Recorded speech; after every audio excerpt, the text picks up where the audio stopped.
ভারতে গরু পালনের ক্ষেত্রে পরজীবী ঘটিত রোগ একটি গুরুতর সমস্যা, যা গরুর স্বাস্থ্য, দুধ উৎপাদন এবং প্রজনন ক্ষমতা কমিয়ে দিতে পারে।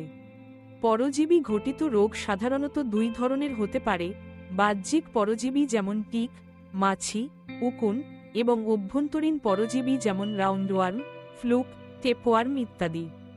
এসব রোগের প্রতিরোধ ও নিয়ন্ত্রণের জন্য কিছু কার্যকর পদ্ধতি অনুসরণ করা যেতে পারে, যাতে গরুগুলো সুস্থ থাকে এবং খামার লাভজনক হয়। প্রথমেই, গরুর আবাসস্থল পরিষ্কার পরিচ্ছন্ন রাখা অত্যন্ত গুরুত্বপূর্ণ। আবাসস্থলের ময়লা, জলাবদ্ধতা এবং গোবর জমে থাকা পরজীবীর বংশবৃদ্ধিকে উৎসাহিত করে। প্রতিদিন গরু রাখার স্থান পরিষ্কার করা, শুকনো এবং বায়ু প্রবাহ নিশ্চিত করা উচিত। জলাধার এবং খাওয়ার পাত্রও নিয়মিত পরিষ্কার রাখতে হবে, যাতে পরজীবী সংক্রমণের ঝুঁকি কমে যায়।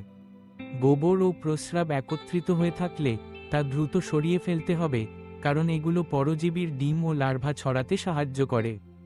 দ্বিতীয়ত, গরুর শরীরে বাহ্যিক পরজীবী নিয়ন্ত্রণের জন্য নিয়মিত গরুকে গোসল করানো এবং পরজীবী প্রতিরোধক দ্রব্য ব্যবহার করা যেতে পারে।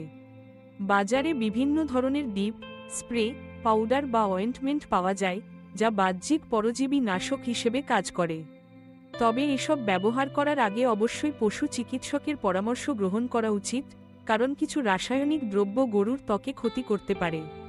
অভ্যন্তরীণ পরজীবী নিয়ন্ত্রণের জন্য গরুকে নির্দিষ্ট সময় পরপর ডিওয়ার্মার বা পরজীবী নাশক ওষুধ খাওয়ানো উচিত। সাধারণত বছরে 2 থেকে 3 বার ডিওয়ার্মিং করা ভালো, তবে স্থানীয় পরিস্থিতি ও পশু চিকিৎসকের নির্দেশনা অনুযায়ী সময় ঠিক করতে হবে। ডিওয়ার্মিং ওষুধের ডোজ এবং ধরন নির্দিষ্টভাবে গরুর ওজন, বয়স এবং সংক্রমণের মাত্রার উপর নির্ভর করে নির্ধারণ করতে হয়। অতিরিক্ত ডিওয়ার্মার ব্যবহার করলে গরুর স্বাস্থ্যের ক্ষতি হতে পারে, আবার কম দিলে পরজীবী সম্পূর্ণ নির্মূল হয় না, তাই সঠিক ডোজ অত্যন্ত গুরুত্বপূর্ণ। খাদ্য ব্যবস্থাপনায়ও সতর্ক অবলম্বন করতে হয়। গরুকে পরিষ্কার, পুষ্টিকর এবং নিরাপদ খাদ্য দিতে হবে। দূষিত বা বাসি খাবার, অপরিষ্কার জল এবং খোলা মাঠে ঘাস খাওয়ানো থেকে পরজীবী সংক্রমণের সম্ভাবনা থাকে। তাই খাবার এবং পানি সবসময় ঢেকে রাখতে হবে এবং খাওয়ানোর আগে ভালোভাবে পরীক্ষা করা উচিত। গরুর খাদ্যতালিকায় পর্যাপ্ত ভিটামিন, মিনারেল এবং প্রোটিন নিশ্চিত করলে তাদের রোগ প্রতিরোধ ক্ষমতা বৃদ্ধি পায়। নিয়মিত পশু স্বাস্থ্য পরীক্ষা ও পর্যবেক্ষণও অত্যন্ত জরুরি। গরুর শরীরে কোন অস্বাভাবিকতা, যেমন ওজন কমে যাওয়া, চামড়ায় ঘা, চুল পড়ে যাওয়া, ক্লান্তি, খাওয়ার অনীহা বা ফেলে যাওয়া গোবরের মধ্যে কৃমি দেখা গেলে দ্রুত পশু চিকিৎসকের সাথে যোগাযোগ করতে হবে।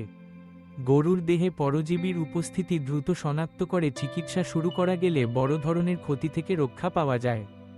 সংক্রমিত গরুকে অন্য সুস্থ গরু থেকে আলাদা রাখা উচিত, যাতে রোগ ছড়িয়ে না পড়ে।